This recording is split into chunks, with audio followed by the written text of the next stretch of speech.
ఎంతో ఉత్సాహంగా ఆలోచింపజేసే ఈ సరికొత్త లోతైన విశ్లేషణకు స్వాగతమండి. మన నిత్య జీవితంలో అంటే తరచుగా ఎదురయ్యే కొన్ని పదాలు పైకి చాలా సాధారణంగా అనిపిస్తాయి కదా. అవును, చాలా క్యాజువల్గా వాడేస్తుంటాం. ఖచ్చితంగా. కానీ వాటి వెనుక ఉన్న లోతు తెలుసుకుంటే మన ఆలోచనా విధానమే పూర్తిగా మారిపోతుంది. ఈరోజు మనం చేయబోయే ప్రయాణం సరిగ్గా అలాంటిదే అండి. మనం పరిశీలించబోయే మూలాలు విజయానంద్ గురూజీ రచించిన పరమగురు అనే పుస్తకం. మ్మ్, చాలా అద్భుతమైన పుస్తకం ఇది. నిజమే.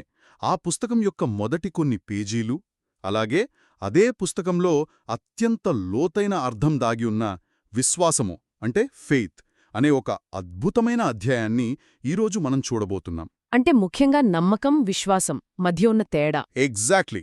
మనందరం రోజూ వాడే నమ్మకం, బిలీఫ్, మరియు విశ్వాసం, ఫెయిత్ అనే ఈ రెండు పదాల మధ్య ఉన్న అతి సూక్ష్మమైన కానీ మనిషి జీవితాన్ని నిర్దేశించేంత బలమైన వ్యత్యాసాన్ని అర్థం చేసుకోవడమే ఈ విశ్లేషణ వెనుకున్న మన ముఖ్య ఉద్దేశ్యం. సరే, అసలు ఇందులో ఏముందో విడమర్చి చూద్దాం. తప్పకుండా అండి. ఇప్పుడు ఈ పుస్తకం సాధారణ ఆధ్యాత్మిక గ్రంథాలకు చాలా భిన్నంగా ఉంటుంది. అంటే రచయిత విజయానంద్ గారి నేపథ్యం చూస్తేనే ఆ విషయం మనకు స్పష్టమవుతుంది. ఆయన ఇంజనీరింగ్ BA చదివారు. ఓహో, బిఈ చేశారా? అవును. దాని తర్వాత మేనేజ్మెంట్లో MBA కూడా చదివిన వ్యక్తి. ఒక పూర్తిగా లాజికల్గా, అనలిటికల్గా ఆలోచించే ఒక మేనేజ్మెంట్ విద్యార్థి స్థాయి నుంచి ఒక గురూజీగా మారి ఆనందరిషి ఫౌండేషన్ స్థాపించడమంటే అది చిన్న మార్పు కాదు కదా. అవునండి, చాలా పెద్ద షిఫ్ట్ అది. అంటే ఆ లాజికల్ అప్రోచ్ పుస్తకంలో కనిపిస్తుందా? 100% కనిపిస్తోంది. ఆ లాజికల్ థింకింగ్ ఈ పుస్తకం ముందు పేజీల్లోనే మనకు స్పష్టంగా తెలుస్తుంది. ఉదాహరణకు కాపీరైట్ విషయాన్నే తీసుకుందాం.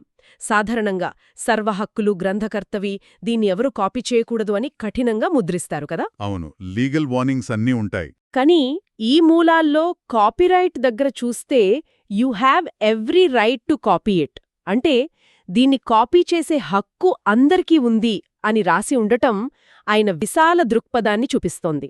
ఈ పాయింట్ నన్ను కూడా చాలా ఆశ్చర్యపరిచింది. జ్ఞానమనేది వ్యాపారం కాకూడదు అనే ఒక బలమైన సందేశం అక్కడ స్పష్టంగా కనిపిస్తోంది. దాని కొనసాగింపుగానే కాబోలు పుస్తకం వెల లేదా ధర ప్రచురించే చోట కేవలం అమూల్యం అని ముద్రించారు. ప్రైస్లెస్. కరెక్ట్. అంటే ఆధ్యాత్మిక జ్ఞానానికి ఒక రేటు కార్డు పెట్టి దాన్ని పరిమితం చెయ్యలేము అని అర్థం. అదే కదా.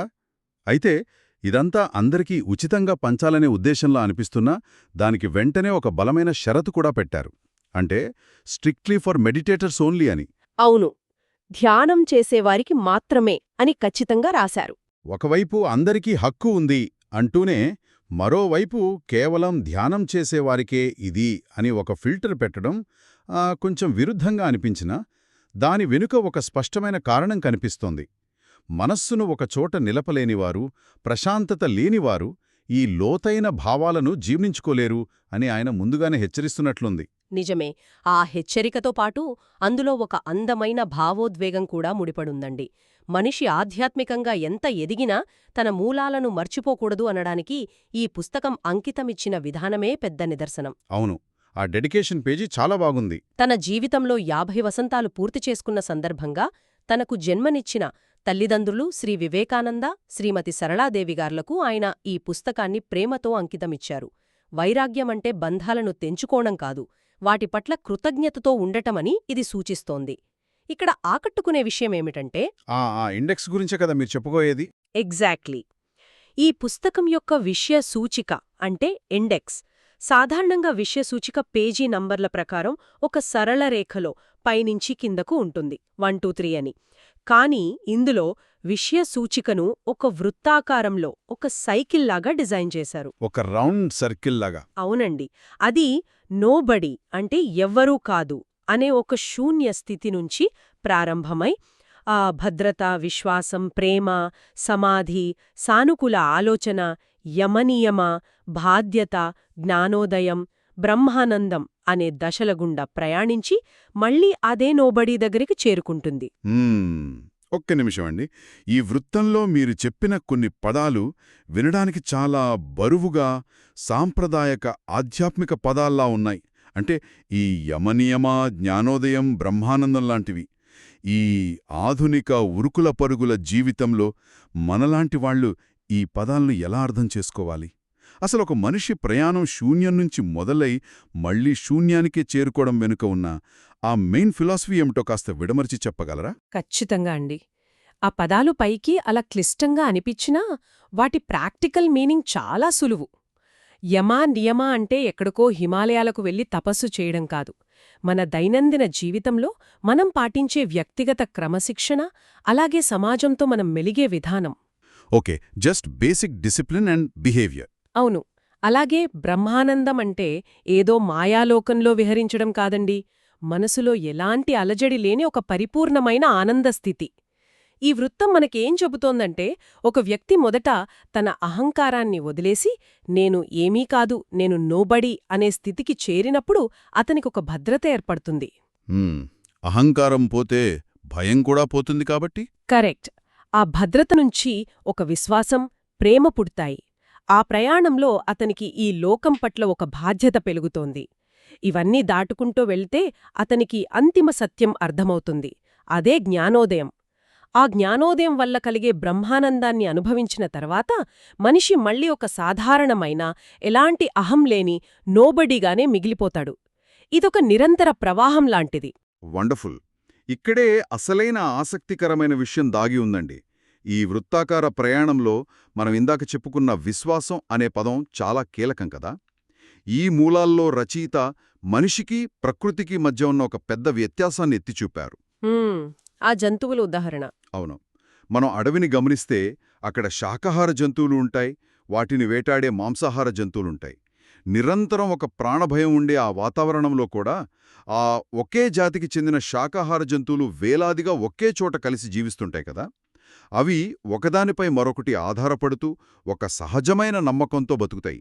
ప్రకృతి ధర్మం మీద వాటికి ఒక రకమైన గుడ్డి విశ్వాసం ఉంటుంది. కాని మనిషి దగ్గరికొచ్చేసరికి పరిస్థితి పూర్తిగా మారిపోయింది. అదే, అత్యంత మేధావి అనుకునే మనిషి తన తోటి మనిషిని నమ్మలేని ఒక విచిత్రమైన స్థితిలో బతుకుతున్నాడిప్పుడు. అవునండి. మనిషి తన మేధస్సును, లాజిక్ను పెంచుకునే క్రమంలో తనలోని ఆ సహజమైన విశ్వాసాన్ని చంపుకున్నాడు అని చెప్పడానికి మూలాల్లో ఇచ్చిన ఉదాహరణ చాలా పదునుగా ఉంటుంది. ఇప్పుడు ఒక వ్యక్తి దగ్గర 1,00,000 రూపాయలు దాచుకోవాల్సిన పరిస్థితి వస్తే అతను తన స్వంత స్నేహితులను, చివరికి రక్తం పంచుకు పుట్టిన కుటుంబ సభ్యులను కూడా నమ్మలేని స్థితిలో ఉన్నాడు. నిజమే. బ్యాంకులు లేకపోతే పరిస్థితేంటో? అదే కదా. నా డబ్బు నాకు తిరిగి ఇస్తారో లేదో, వాళ్లకి దుర్బుద్ధి పుడితే నా పరిస్థితేమిటి అని అతని మెదడు నిరంతరం లెక్కలు వేస్తూనే ఉంటుంది. ఒక మనిషి తన చుట్టూ ఉన్నవారిని నమ్మడానికి భయపడుతున్నాడు అంటే అతను మానసికంగా ఎంత అసురక్షిత భావంతో, అంటే ఎంత ఇన్సెక్యూరిటీతో ఉన్నాడో మనం అర్థం చేసుకోవచ్చు. ఆ అసురక్షిత భావం గురించి ఆలోచిస్తుంటే నాకనిపిస్తోంది, మనం ప్రతి బంధాన్ని ఒక కొలబద్దతో కొలుస్తున్నామేమో కదా. ఎవరినైనా ఒక పని మీద నమ్మాలి అంటే ఇతన్ని 100% నమ్మలేము, ఒక 50% నమ్మొచ్చు, లేదా ఒక 90% గ్యారెంటీ అంటాం. అవును, మిగతా 10% చెప్పలేము అని మన మనసు ఎప్పుడూ శాతాల్లో, అంటే ఆ పర్సెంటేజుల్లో లెక్కలు వేస్తూనే ఉంటుంది. మనమిస్తున్న మూలాల్లో కూడా ఈ శాతాల గురించే చాలా స్పష్టంగా చర్చించారు. మరి ఈ పర్సెంటేజుల వల్ల మనిషి ఎంత నష్టపోతున్నాడు అంటారు? అంటే ఈ శాతాల లెక్కే మనిషి పతనానికి అసలు కారణం అని చెప్తున్నారు రచయిత. మీరు ఎప్పుడైతే ఒక వ్యక్తిని 90% మాత్రమే నమ్ముతున్నారో, మిగిలిన ఆ 10% అప్పనమ్మకం మీ మనసులో బీజం వేసినట్లే. అంటే అనుమానం మొదలైనట్లే. ఎగ్జాక్ట్లీ. దీనికి న్యూటన్ 3వ సూత్రం ఉదాహరణగా ఇచ్చారు. ప్రతి చర్యకు దానికి సమానమైన మరియు వ్యతిరేకమైన ప్రతిచర్య ఉంటుంది అని అందరికీ తెలిసిందే కదా. అవును. For every action there is an equal and opposite reaction. భవిష్యత్తులో వారు మీకు నమ్మకద్రోహం చేసే అవకాశం కూడా ఖచ్చితంగా అంతే శాతం ఉంటుంది అని విశ్లేషిస్తున్నారు. అంటే మనిషి ఎప్పుడూ ఒక ద్విపాత్రాభినయం చేస్తున్నాడు. ఒక డ్యుయాలిటీలో, ఒక ద్వంద్వ స్థితిలో చిక్కుకుపోయాడు. ఒకవైపు నమ్మాలి అనే కోరిక, మరోవైపు మోసపోతానేమో అన్న భయం. ఈ రెండింటి మధ్య జరిగే నిరంతర యుద్ధమే మనిషికి ప్రశాంతతను లేకుండా చేస్తోంది. వండర్ఫుల్గా చెప్పారు. ఈ ద్వంద్వస్థితి గురించి మాట్లాడుతుంటే మనం సాధారణంగా వాడే నమ్మకం అనే పదానికి, అసలైన విశ్వాసం అనే పదానికి మధ్యున్న తేడా ఏమిటన్నది ఒక అద్భుతమైన కథ ద్వారా ఈ పుస్తకంలో వివరించారు కదా. ఈ తత్వశాస్త్రాన్ని సామాన్యులకు కూడా అర్థమయ్యేలా చెప్పడానికి ఆ కథ చాలా ఉపయోగపడుతుంది. ఆ నారాయణ భక్తుడి కథను మీ మాటలో వినాలని ఉందండి. అసలు అందులో ఆ భక్తుడికి ఎదురైన పరిస్థితి ఏమిటి? తప్పకుండా. ఆ కథ వినడానికి చాలా సరళంగా అనిపించినా, దాని వెనుక ఉన్న వేదాంతం చాలా లోతైనది. ఒక ఊరిలో ఒక పరమభక్తుడు ఉండేవాడు. అతని పెదవుల మీద ఎప్పుడూ నారాయణ, నారాయణ అనే నామం తప్ప మరో మాట ఉండేది కాదు.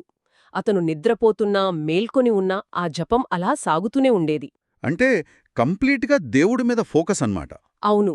ఒకరోజు అతను పక్క ఊరికి వెళ్లి పనులన్నీ ముగించుకుని తన ఊరికి తిరుగు ప్రయాణమవుతాడు. దారి మధ్యలో ఒక దట్టమైన అడవి ఉంటుంది. ఎప్పట్లాగే తన లోకంలో తాను నారాయణ, నారాయణ అని జపిస్తూ నడుస్తున్నాడు. అలా కొంత దూరం వెళ్ళాక అకస్మాత్తుగా దారికి అడ్డంగా ఒక పెద్ద పులి కూర్చుని ఉండటాన్ని అతను చూస్తాడు. బాబోయ్! ఏ మనిషికైనా అలాంటి పరిస్థితి ఎదులైతే గుండె ఆగిపోయినంత పనవుతుంది గదా! చుట్టూ అడవి, అడ్డంబ ఒక పెద్ద పులి. తను ఎంత గొప్ప భక్తుడైనా సరే ఆ క్షణంలో ప్రాణభయం అతన్ని కమ్మేసుంటుంది. ఆ వెంటనే అతనేం చేశాడు? పులిని చూడగానే అతని కాళ్ళు, చేతులు వణికిపోయాయి. ఆ ఆకస్మిక భయంలో అతనికి వెంటనే గుర్తొచ్చింది తన ఇష్టదైవమైన నారాయణుడే. కళ్ళు గట్టిగా మూసుకుని తన సర్వశక్తులు ఒడ్డి రక్షించూ నారాయణ అని ఒక పెద్ద కేక వేస్తాడు. ఆ ఆర్తనాదం నేరుగా వైకుంఠంలో ఉన్న నారాయణుడికి స్పష్టంగా వినిపిస్తుంది. ఆ సమయంలో దేవుడు క్షీరసాగర మథనంలో ఉన్నాడు. లక్ష్మీదేవి ఆయనకు సేద తీరుస్తూ పాదసేవ చేస్తోంది. భక్తుడి పిలుపు వినగానే నారాయణుడు ఒక్క ఉదుటున లేచి పక్కనే ఉన్న లక్ష్మీదేవికి ఏమీ చెప్పకుండా, కనీసం ఒక మాట కూడా వదలకుండా ఆతృతగా భూలోకానికి మాయమైపోతాడు. ఇక్కడ లక్ష్మీదేవి పరిస్థితి తలుచుకుంటే నిజంగా నవ్వొస్తుంది. తనకేమీ చెప్పకుండా హడావిడిగా వెళ్ళిపోతే ఆమెకి ఎంత కోపమొచ్చుంటుంది. ఈ సంఘటనను మనం మన ఇళ్లలో జరిగే సాధారణ విషయాలతో పోల్చి చూసుకుంటే చాలా కనెక్టింగ్గా ఉంటుంది. మరి ఆ తర్వాత వైకుంఠంలో ఏం జరిగింది? నారాయణుడు ఆ భక్తుడిని పులిబారి నుంచి రక్షించి తిరిగి వచ్చాడా? అసలు వేదాంతం ఇక్కడే దాగి ఉందండి. నారాయణుడు అలా వెళ్ళినా కేవలం కొన్ని సెకండ్ల వ్యవధిలోనే మళ్లీ తిరిగి వైకుంఠంలో ప్రత్యక్షమవుతాడు. ఆయన రాగానే లక్ష్మీదేవికి ఉన్న కోపమంతా కట్టలు తెంచుకుంటుంది. నేనిక్కడ సేవ చేస్తుంటే కనీసం చెప్పాపెట్టకుండా ఎక్కడికి వెళ్ళిపోయారు అని నిలదీస్తుంది. సహజమే కదా. అప్పుడు నారాయణుడు చిరునవ్వుతో, నా భక్తుడొకడు అడవిలో పులి ఎదురుపడి ప్రాణాపాయ స్థితిలో ఉండి నన్ను పిలిచాడు, అందుకే ఆదరాబాదరాగా వెళ్లాను అని చెబుతాడు. అప్పుడు లక్ష్మీదేవి కొంచెం శాంతించి, సరే, అంత త్వరగా వెళ్లారు కదా, మరా భక్తుణ్ణి రక్షించారా అని అడుగుతుంది. దానికి నారాయణుడు చెప్పే సమాధానం విని ఆమె ఆశ్చర్యపోతుంది. అసలు ట్విస్ట్ ఇక్కడే ఉందన్నమాట. ఏ భక్తుడైతే ప్రాణభయంతో దేవుణ్ణి రక్షించమని పిలిచాడో ఆ భక్తుణ్ణి రక్షించడానికి వెళ్లిన దేవుడు వెంటనే తిరిగి వచ్చేయడమేమిటి? ఆ క్షణంలో అడవిలో అసలు ఏం జరిగి ఉంటుంది? నారాయణుడు లక్ష్మీదేవితో ఏం చెప్పాడు? దేవుడు లక్ష్మీదేవితో అంటాడు, నేను వాడిని రక్షించాల్సిన అవసరం రాలేదు దేవి. నేను భూలోకానికి వెళ్లేసరికే ఆ పులి వాడున్న వైపుకి దూకడానికి సిద్ధమా ఉంది. నేను అడ్డుకుందామని వెళ్లేంత లోపు ఆ భక్తుడు ఏమనుకున్నాడంటే, ఈ దేవుడు వస్తాడో రాడో, ఒకవేళ రాకపోతే నా ప్రాణాలు గాలిలో కలిసిపోతాయి అని అనుమానపడి వెంటనే నేలమీద ఉన్న ఒక పెద్ద లావుపాటి కర్ర తీసుకొని ఆ పులితల మీద గట్టిగా కొట్టి చంపేశాడు. ఎప్పుడైతే వాడు తన ప్రాణాలను తన చేతుల్లోకి తీసుకుని తనను తాను రక్షించుకున్నాడో, ఇక అక్కడ నా అవసరమేముంది, అందుకే నేను వెనక్కి వచ్చేశాను అని వివరిస్తాడు. సో ఇదంతా దేన్ని సూచిస్తోంది? వినడానికి ఇదొక పురాణ కథలా అనిపించినా దీని వెనక ఉన్న లాజిక్ చాలా పదునైనదండి. అతను ఆ పులిని తన సొంత బలంతో చంపేసి తన ప్రాణాలను కాపాడుకున్నాడు అంటే అది ప్రాక్టికల్గా సరైన పనే కదా. ఒక విధంగా సెల్ఫ్ డిఫెన్స్. మరి ఇందులో ఆ భక్తుడు చేసిన తప్పేమిటి? ఈ కథ ద్వారా ఈ పుస్తకం మనకిస్తున్న అసలైన పాఠమేమిటి? మీరన్నట్లు ప్రాపంచిక దృష్టితో చూస్తే భక్తుడు చేసింది సరైనదే. కాని ఆధ్యాత్మిక కోణంలో చూస్తే అతను ఒక అతిపెద్ద అవకాశాన్ని కోల్పోయాడు. ఇక్కడే మనకు బిలీఫ్ అంటే నమ్మకం, ఫెయిత్ అంటే విశ్వాసం మధ్య ఉన్న వ్యత్యాసం అర్థమవుతోంది. ఆ భక్తుడికి దేవుడిమీద నమ్మకముంది. ఆ నమ్మకంతోనే పిలిచాడు. కాని ఆ నమ్మకం ఒక కొలమానంలో ఉంది, ఒక పర్సెంటేజ్లో ఉంది. అంటే కంప్లీట్గా లేదు. అవును. పులి తన మీదకు దూకుతున్న ఆ చివరి క్షణంలో నారాయణుడు ఖచ్చితంగా నన్ను రక్షించి తీరుతాడు అనే పరిపూర్ణమైన విశ్వాసం అతనికి లోపించింది. ఆ కొద్దిపాటి అనుమానమే వస్తాడో రాడో అన్న డౌట్ అతనిలో భయాన్ని కలిగించింది. ఆ భయమే అతన్ని కర్ర ఎత్తేలా చేసింది. అతను తన భౌతిక ప్రాణాలను కాపాడుకున్నాడు కాని అప్పటిదాకా అతను తపస్సు చేసిన ఆ సాక్షాత్తు శ్రీమన్నారాయణుడి దర్శన భాగ్యాన్ని శాశ్వతంగా కోల్పోయాడు. దీన్ని బట్టి చూస్తే నమ్మకమనే పదంలోనే ఎంతో కొంత అనుమానం దాగి ఉందన్నమాట. మనం ఒకరిని నేను నమ్ముతున్నాను అని అంటున్నాము అంటే అందులో ఒకవేళ జరగకపోతే అనే చిన్న ప్రశ్న ఎక్కడో ఒక మూల దాగి ఉంటుంది. ఎక్కడైతే ఆ పర్సెంటేజ్లుంటాయో అది 99% నమ్మకమైనా సరే మిగిలిన ఆ 1% అనుమానం మనల్ని ఎప్పుడూ భయంలోనే ఉంచుతుంది కదూ. మీరు సరిగ్గా పట్టుకున్నారు. నమ్మకం ఎప్పుడూ భయం, అనుమానం, ఆశ, నిరాశ అనే ఈ ద్వంద్వాలకు లోబడి ఉంటుంది. కాని ఈ మూలాలు వివరిస్తున్న విశ్వాసం అనే పదానికి శాతాలు ఉండవు. 50% విశ్వాసం, 90% విశ్వాసం అనే పదాలు అర్ధరహితమండి. విశ్వాసమంటే అది ఎల్లప్పుడూ 100%. దానికి అనుమానం అనే మరో కోణం అస్సలు ఉండదు. అది ఒక సంపూర్ణమైన స్థితి. దీన్ని మరింత లోతుగా వివరించడానికి గ్రంథంలో సమాధిస్థితి గురించి ప్రస్తావించారు. ఓకే, సమాధి అనగానే మనందరికీ గుర్తొచ్చేది భౌతికంగా ప్రాణాలు వదలడం లేదా మరణించడం అని కదా. కానీ మీరు ఇందాక చెప్పిన నోబడి అనే వృత్తంలో కూడా ఈ పదం వచ్చింది. నిజంగా సమాధి అంటే ప్రాణాలు వదలడమేనా, లేక ఈ విశ్వాసానికి దానికేదైనా లోతైన సంబంధం ఉందా? ఆధ్యాత్మిక పరిభాషలో సమాధి అంటే మరణం కాదండి. సమ ప్లస్ ఆధి అంటే ఎలాంటి పరిస్థితుల్లోనైనా, అది కష్టమైనా సుఖమైనా, మనసు ఎలాంటి ఒడిదుడుకులకు గురి కాకుండా అత్యంత ప్రశాంతంగా, నిశ్చలంగా ఉండే ఒక అత్యున్నతమైన స్థితి. ఓహో, అంటే బ్యాలెన్స్డ్ మైండ్ అన్నమాట. కరెక్ట్. అక్కడ ద్వంద్వాలుండవు. మీరు గమనిస్తే మనం ఇందాక మాట్లాడుకున్న పరిపూర్ణమైన విశ్వాసంలో కూడా ద్వంద్వాలు లేవు, అనుమానం లేదు, కొలతలు లేవు. కాబట్టి ఈ మూలాలు ఏం స్పష్టం చేస్తున్నాయంటే సమాధిస్థితి అన్నా, పరిపూర్ణమైన విశ్వాసమన్నా రెండూ వేరువేరు కాదు, రెండూ ఒకటే.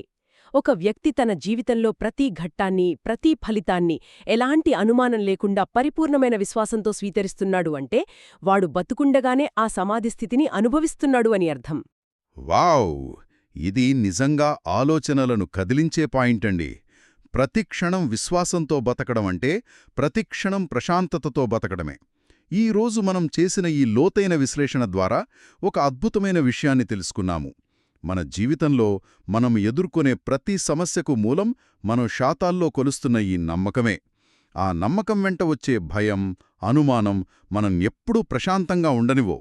కాని దానికి బదులుగా ఎలాంటి లెక్కలు లేని, ఎలాంటి సందేహాలు లేని 100% విశ్వాసాన్ని అలవర్చుకుంటే జీవితం ఆ సమాధిస్థితిలా ఎంత ప్రశాంతంగా మారుతుందో చాలా స్పష్టంగా అర్థమైంది. అవునండి. ఈ చర్చ ద్వారా ఒక ముఖ్యమైన ప్రశ్న కూడా తలెత్తుతోంది. అదేమిటి? ఈ వేదాంతాన్ని మనం కేవలం విని వదిలేయకుండా ప్రాక్టికల్గా మన జీవితానికి అన్వయించుకుంటే ఎలా ఉంటుంది? ఆధునిక ప్రపంచంలో మనం ప్రతిరోజూ లెక్కలతోనే బతుకుతున్నాం కదా. ఏ పని చేసినా ముందుగా దానికెంత శాతం సక్సెస్ రేటుంటుంది అని ఆలోచిస్తాం. మన బంధాలను కూడా ఈ కొలబద్దలతోనే చూస్తున్నాం. దీనివల్ల మన శక్తి అంతా ఆ అనుమానపు ఆలోచనలకే ఖర్చయిపోతోంది. పరీక్షించుకోవాల్సిన ఒక అద్భుతమైన సవాలుందిక్కడ. ఒక జీవితకాలం మొత్తం కాదు, కేవలం ఒక్కరోజు, అవును, కేవలం రాబోయే 24 గంటల పాటు మీరు ఎదుర్కొనే ప్రతి పరిస్థితిని, మీరు కలిసే ప్రతి మనిషిని, మీరు తీసుకునే ప్రతి నిర్ణయాన్ని ఎలాంటి శాతాలు అనుమానాలు లేకుండా 100% పరిపూర్ణమైన విశ్వాసంతో ఎదుర్కొంటే ఎలా ఉంటుంది? రేపు ఏం జరుగుతుంది అనే భయం లేకుండా జరిగేదంతా మంచికే అనే ఆ సంపూర్ణమైన విశ్వాసంతో ఒక్కరోజు గడిపి చూడండి. మీ ఆలోచన విధానం, మీరు తీసుకునే నిర్ణయాలు, మీ మనస్సుకు కలిగే ఆ అంతుచిక్కని ప్రశాంతత ఎంత అద్భుతంగా ఉంటాయో ఒక్కసారి ఊహించుకోండి. బహుశా ఆ ఒక్కరోజు మనందరి జీవిత గమనాన్నే పూర్తిగా మార్చేయొచ్చు కదా. నిజంగా అదొక బ్యూటిఫుల్ ఎక్స్పెరిమెంట్ అవుతుంది. ఖచ్చితంగా. నిత్యం మనం వాడే పదాల వెనుకున్న ఇంతటి మహాద్భుతమైన తాత్వికతను అన్వేషించిన ఈ లోతైన విశ్లేషణలో మాతో పాటు ప్రయాణించినందుకు శ్రోతలందరికీ హృదయపూర్వక ధన్యవాదాలు. మన ఆలోచనలను మరింత పదును పెట్టే మరో ఆసక్తికరమైన అంశంతో మళ్ళీ కలుద్దాం. వందనం.